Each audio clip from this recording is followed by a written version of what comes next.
costumes. On va voir si on trouve quelque chose qui vous plaît. Ces enfants en vacances en famille à Blois s'apprêtent à vivre une expérience inédite, visiter un château de la Renaissance en tenue d'époque. Il y a le pourpoint et les chausses en velours rouge, ou bien un ensemble beige, comme ça. Après quelques explications et quelques essais, voici le résultat. Le premier thème de la visite, les costumes, a été abordé sans que les enfants s'en rendent compte. Je vois notamment Blandine qui aime beaucoup se déguiser à la maison.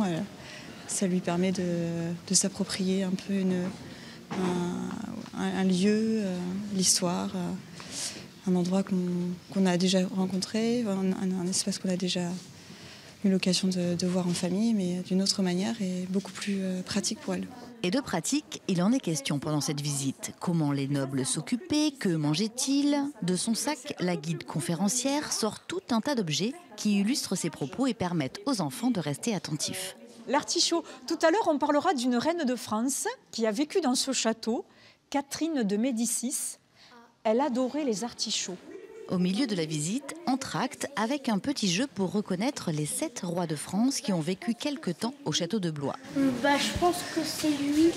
Ça retrace l'événement, la coutume, les choses qu'on faisait au XVIe siècle. Bien. Oui. Ça les motive beaucoup. Là, ils sont motivés pour faire la visite. On n'a pas à les traîner, c'est bien ça. Miracle, au bout d'1h15, les enfants sont toujours concentrés. 2 fois par jour, ils peuvent ainsi apprendre sans effort une partie de l'histoire de la Renaissance en immersion au château de Blois.